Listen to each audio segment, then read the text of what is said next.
Hi, today I wanted to talk about my process of how I go about making a song. I've actually done this a bunch of times on stream, but I tend to do it so fluent and it's really unnoticeable. So I wanted to break down of actually how I go about making a song, and I use the same process when I actually live stream over on twitch.tv/FlipOfficial. If you want to go and check that out and come and hang out with me, I would really not be mad.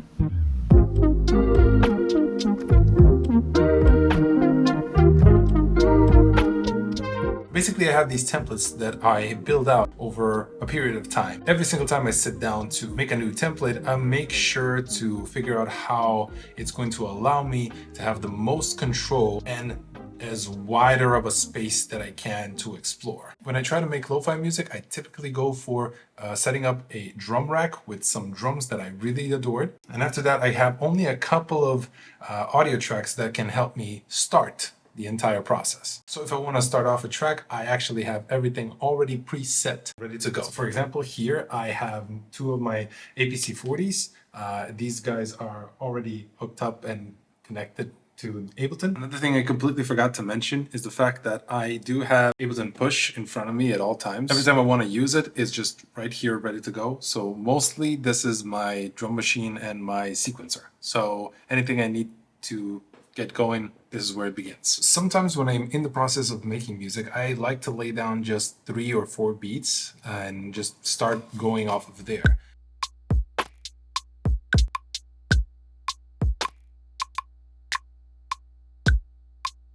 Next thing I do is I typically move on to the chords and then finally the melody. Hi, this is Editing Flip. Quickly wanted to mention something here because I believe that I didn't do a good enough job of explaining of what the hell I mean when I say I move on to harmony and then melody. All of this is done in Ableton Session View. I build out these clips with different harmonies and different melodies. And the way that I go about it is focus on the harmonies first. I focus on the harmonies first and then I move on to the melody. So this method later on allows me to mix and match and see what's the best version. Okay, thank you.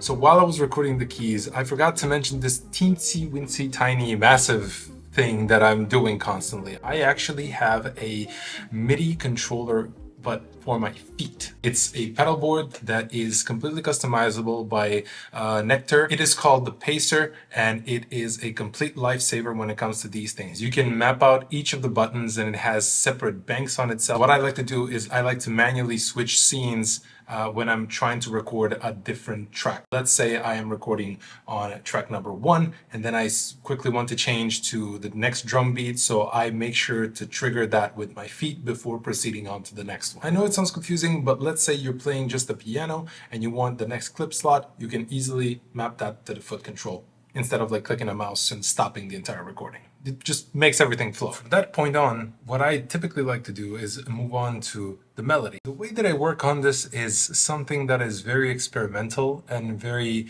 different every single time. Like I'm thinking of ways of what haven't I tried yet? Which way I haven't approached this from. Sometimes it might come in the form of, hey, just play it on the guitar and everything will be fine. But other times it might come as, hey, I heard something outside, or I heard this cool stuff on a YouTube video and I want to implement it in my song. There are no limits of how you can go about this, but I would advise you to always take the approach of what haven't I tried yet.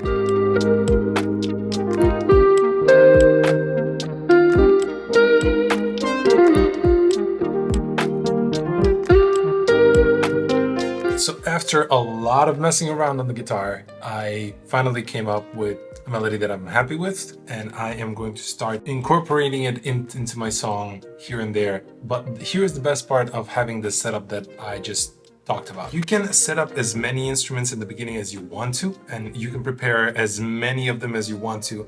Just be mindful of the CPU. Apart from that, I would advise just setting up something that will literally take you anywhere and everywhere when it comes to exploring space.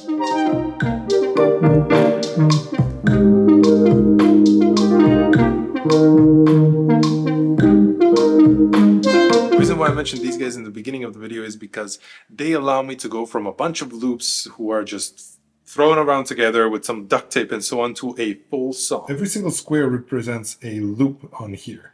So these are drum loops, these are different drum loops. This is the piano that we recorded, this is the bass guitar, this is the guitar, and so on and so forth. What that allows me to do is take these parts that are just pieces and put them together to a full arrangement.